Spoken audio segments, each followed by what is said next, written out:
Well, welcome to our YouTube channel. We are nearing the end of the Gospel of Matthew, coming close to the end of Jesus' life in the Passion Week.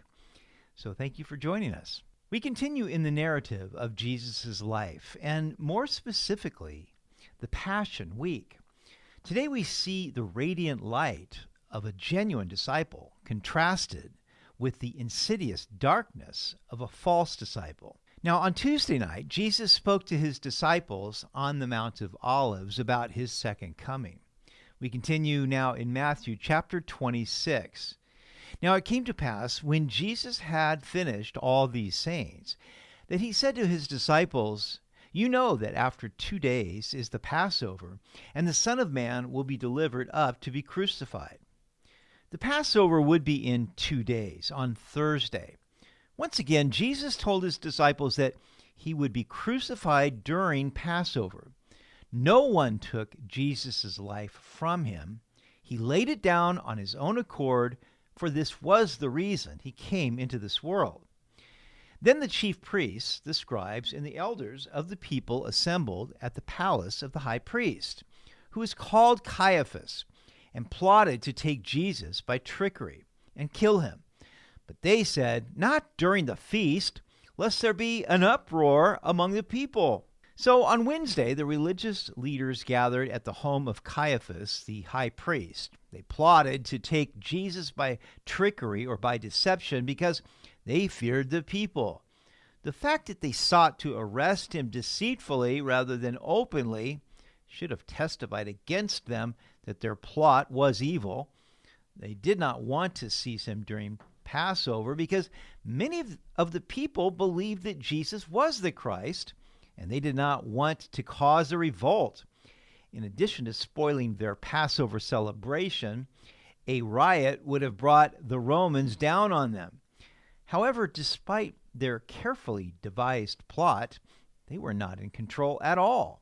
It was necessary that Jesus be delivered and crucified during Passover because the ancient feast pointed to the Passover lamb who would take away the sins of the world. Verse 6, "And when Jesus was in Bethany at the house of Simon the leper, a woman came to him having an alabaster flask of very costly fragrant oil, and she poured it on his head as he sat at the table." Now, when John wrote his gospel decades later, he said that this event occurred 6 days before Passover. That is, the night before Jesus made his triumphal entry into Jerusalem. So why did Matthew insert it here? Probably because he wanted to compare Mary's act of extraordinary devotion with Judas's act of despicable treachery. Now, this happened in Bethany, the town where Martha and her sister Mary lived. According to church tradition, Simon was the father of Martha, Mary, and Lazarus, whom Jesus had raised from the dead. In John 12, we read, "There they made him a supper, and Martha served, but Lazarus was one of those who sat at the table with him. Then Mary took a pound of very costly oil of spikenard, anointed the feet of Jesus, and wiped his feet with her hair, and the house was filled with the fragrance of the oil." Matthew, Mark, and Luke did not name Mary, probably because she was still alive when they wrote their Gospels. But when his disciples saw it, they were indignant, saying, "Why this waste? For this fragrant oil might have been sold for much and given to the poor." Matthew tells us that the disciples criticized her, but John tells us that Judas said, "Why was this fragrant oil not sold for 300 denarii and given to the poor?" He said this not because he cared for the poor, but because he was a thief. He had the money box and would help himself to whatever was in it. When Judas said this, the other disciples chimed in, "Why this waste?"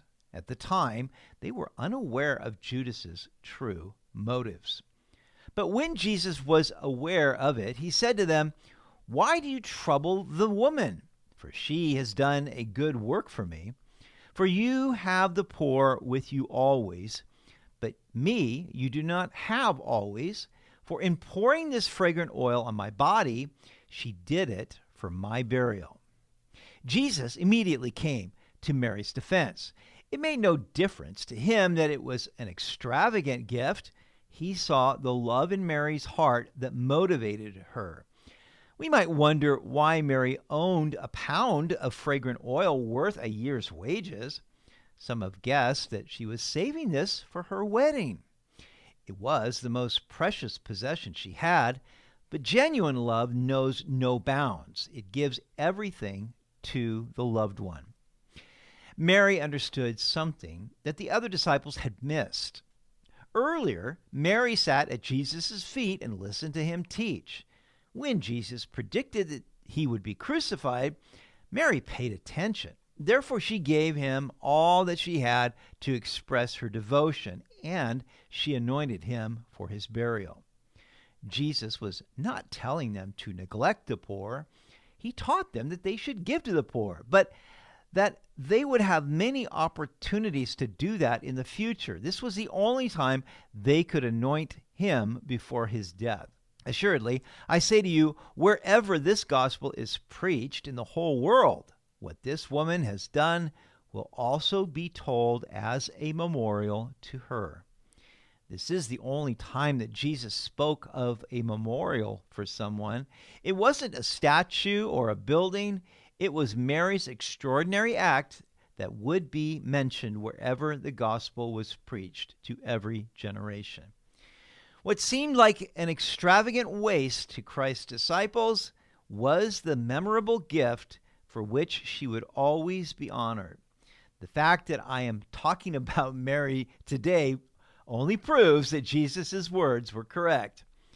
Even though others may not understand what we do for the Lord, even though they may criticize us or think that we are fanatical, Jesus records every act of devotion we do for him, and he will reward us accordingly. This was the opportunity of a lifetime for Mary. If she had let it slip through her fingers, then it would have been lost forever. When God opens a door of opportunity for us to express our love for Jesus or for others, if we do not act at once, then it will slip by and we may never get that opportunity again. The opportunity of a lifetime must be seized within the lifetime of the opportunity. And that could be merely a few minutes. So if you feel prompted to do something charitable, do it now. This could be the one thing for which you will most be remembered. Then one of the 12, called Judas Iscariot, went to the chief priests and said, "What are you willing to give me if I deliver him to you?" And they counted out to him 30 pieces of silver. So from that time he sought opportunity to betray him. In stark contrast to Mary's act of devotion was Judas's act of treachery. She gave Jesus all that she had, but Judas said, "What will you give me to deliver him to you?" Judas betrayed Jesus for 30 pieces of silver, which was the price you would pay your neighbor if your ox gored and killed his servant. To Judas, Jesus was worth no more than a common slave. This fulfilled a prophecy of Zechariah when the Lord told him to feed the flock as a shepherd, even though the sheep were headed for the slaughter. But the people did not appreciate him. In Zechariah 11:12, we read, "Then I said to them, if it is agreeable to you, give me my wages, and if not, refrain. So they weighed out for me wages, 30 pieces of silver. And the Lord said to me, throw it to the potter. That princely price they set on me. So I took the 30 pieces of silver and threw them into the house of the Lord for the potter." The Jews also paid a mere 30 pieces of silver for Jesus, such a princely price for the King of Kings and Son of God. But later, Judas was remorseful, and he brought back the silver to the chief priests, saying, "I have betrayed innocent blood." But they said, "That's your problem." So Judas threw the money into the temple and then hanged himself. The chief priests, would not put the money in the temple treasury because it was blood money. So they bought the potter's field with it as a burial place for foreigners. What an amazing fulfillment to Zechariah's prophecy. But compare the 30 pieces of silver Judas received with the year's wages that Mary spent because he was so valuable to her. So how much do we value Jesus? Do we value him enough to sit at his feet and listen to his words? Do we value him enough to pour out our lives upon him? Or have we devalued him in comparison with other things that capture the affection of our hearts? Judas was numbered with the other disciples, but he did not share their heart. Even though he was given the great privilege of being one of the 12, this did not make his heart right with God. Judas proved by his actions that he was unconverted. You may be listening to this, and in your life you have received good Bible teaching, prayer, and fellowship at church, but you have never been converted. Your heart is not right with God. You may have a form of godliness, but you deny his power to change you. You may profess to be a Christian, but you are not obeying Christ's commandments. Many false professors will be exposed on the day of judgment, and Jesus will say to them, I never knew you. It is interesting that the other disciples were unaware that Judas was a phony. Likewise, we may have false professors in our midst and yet be unaware of them. Their true character may go unnoticed, but in time their fruit will be revealed. A good tree cannot produce bad fruit, and a bad tree cannot produce good fruit. This should cause us all to examine ourselves. Where am I in my love for Jesus? Am I ready to pour out my life at his feet? Or am I seeking how I can benefit from him? We can be close to Jesus and yet not really know him. We can be near saved people and yet not be saved ourselves. 2 Corinthians 13:5 says, examine yourselves as to whether you are in the faith. Test yourselves.